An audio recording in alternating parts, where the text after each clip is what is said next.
Welcome to this week's virtual Drasha.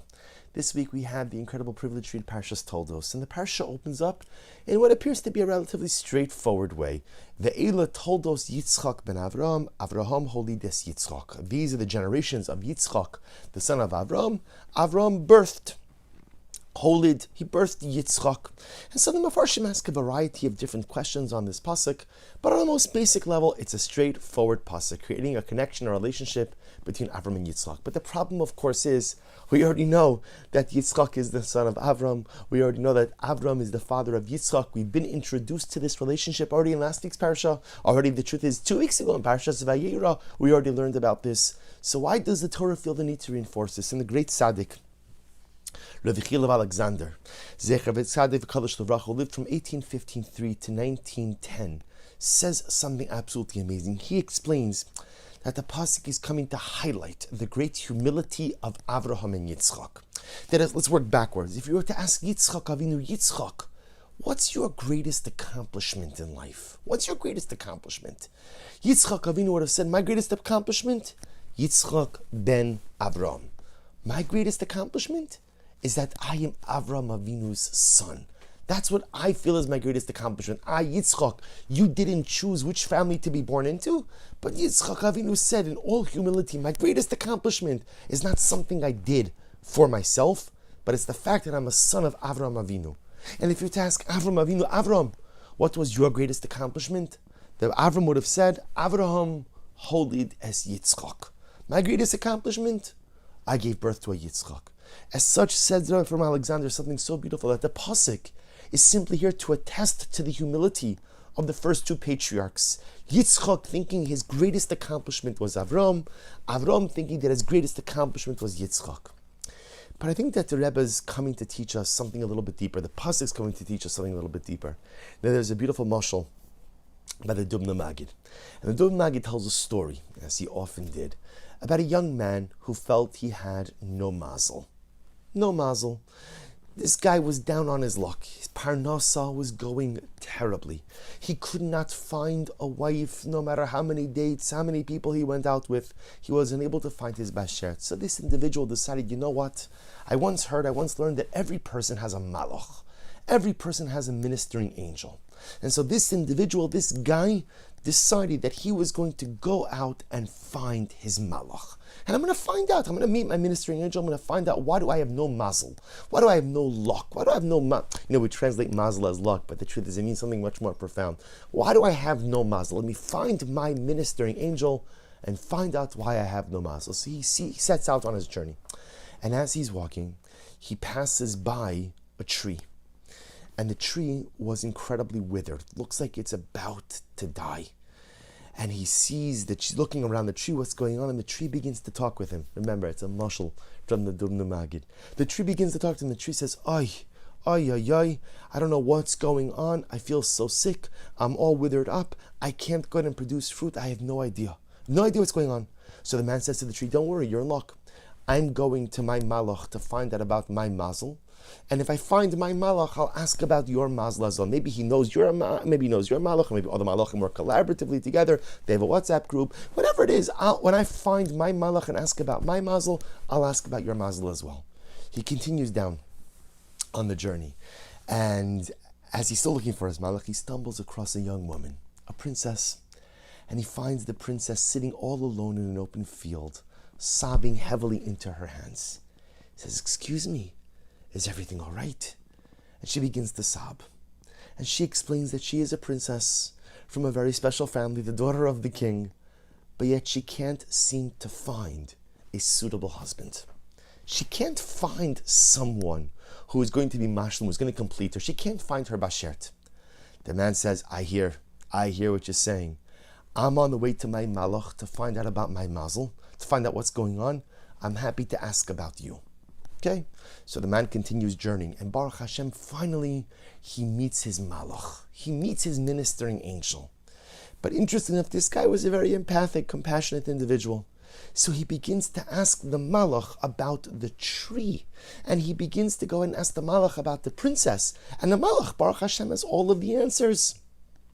So the Malach, so he asks about the tree, asks about the princess, and the Malach tells him all what the tree needs, what the princess needs. And the truth is, the guy becomes so wrapped up in the needs of the tree, the needs of the princess, that he forgets to ask the Malach about his own compromised mazel. So he quickly runs back to the tree. He says, Tree, I have great news. I found out what the problem is. You see, there's buried treasure underneath you, tree, and the treasure is interrupting. It's a barrier between your roots and the soil. So all someone needs to do is go ahead and dig up the treasure, and Baruch Hashem, then your roots will be able to be nourished from the soil all around you. You'll be a happy, healthy tree bearing fruit. The tree says, Givaldik, incredible. Can you do me a favor? Can you go ahead and dig up the treasure? And it says, Zenana, everybody benefits. You dig up the treasure, you keep the treasure, you'll become fabulously wealthy, and I'll be able to be a healthy tree. And the man says, I wish I could help, but I'm too busy to help you unearth the treasure. I'm looking for my mazel. Runs away from the tree. Finds the princess. Princess, stop crying. I asked the Malach, he has all the answers. Right? The Malach says, your problem with your shidduchim is that you're only looking for royalty. It's often an issue. Right? We're all looking for royalty. You're looking for royalty. You think that because you're a princess, you could only marry a prince. But it's not true. It's not true. In fact, you are such a special woman that even if you marry the most common of people, you will elevate your husband to a lofty and elevated status. You're looking in the wrong pool. All you need to do is marry a regular, nice guy, and you will make him great. The princess tries her eyes. She looks at this young man and says, great, will you marry me? To which the young man responds, I would love to, but I'm too busy looking for my mazel. And the Dubna Magid says, in such a beautiful and profound insight, the treasure was at hand, but he was too busy looking for his mazel. The wife, the Eshes Chayil, was at hand, but he was too busy looking for his mazel. Says the Dubna Magid, that sometimes in life we get so preoccupied with looking for something else, with looking for our mazel, with looking for the treasure, with looking for the bracha, with looking for fulfillment, that we forget to see all of the beautiful brachos that are all around us each and every day. And perhaps that's the Rebbe of Alexander was trying to highlight over here as well. That the greatness of Avram and Yitzchak, as espoused in this pasuk, Avram Avinu had many accomplishments, many incredible accomplishments. But if you were to ask him about what's his crown jewel accomplishment, it's a Yitzchak. He appreciated the bracha, the accomplishment that he had right in front of him. And if you ask Yitzchak, what was your accomplishment? Yitzchak Avinu had many accomplishments as well. But he appreciated the bracha of having a father, of having a loving and attentive father. You see, the pasuk is not just expressing their humility. The pasuk is expressing the koach of an Avraham and the Yitzchak to appreciate the brachos they had right in front of them. You see, it would have been easy for both of them to get totally lost, to forget about what's in front of you, because these are global personalities. These are global forces. These are people going to change the world. And if I'm going to change the world, I don't have time for the stuff right in front of me. But this was the koach of Avram. He changed the world. But he never forgot about the bracha right inside of his house. And this was the greatness of Yitzchak. He changed the world, but he never forgot about the bracha of having a saintly, loving, and attentive father. And that, says the Dubna Magid, is the message. We spend our lives looking for treasure. We spend our lives looking for mazel. We spend our lives looking for bracha. And we often don't even see the beautiful things that are right in front of us. Rosh Chodesh Kislev is upon us. Erev Shabbos, Rosh Chodesh Kislev, going into Shabbos, and Kislev is the month of miracles. And often when we think about miracles, we think about dramatic, overwhelming things, splitting of the sea, man falling from the sky, conquering of nations. Chanukah, Kislev is miracles also. But you know what the dominant miracle of Kislev is? It's a little jug of oil remaining lit. Right, the Yom Tov of Chanukah, the miracles of Kislev are not focused on Kriyas Yam Tov, splitting of the sea. But the whole essence of this month, the whole essence of the Yom Tov of Chanukah, is the ability to see the little miracles that occur within our lives each and every day, to take stock of the little miracles, to take stock of the everyday blessings that all too often we take for granted. Eile Toldos Yitzchak ben Avram. Yitzchak Avinu never lost sight of the bracha of having a father. Avraham holy des Yitzchak, and Avram never lost sight of the bracha of having a son. Rosh Chodesh offers us a reset. Rosh Chodesh offers us an opportunity to recalibrate. Too often in life we get carried away with what's next. What's next? What adventure, what excitement, what acquisition. And there is an important midah of what's next. There is to be a growth-oriented person. We certainly speak about that a lot. Being a growth-oriented person. And yes, being a what's next person can be very profound. But you have to temper your what's next personality with also appreciating what is now.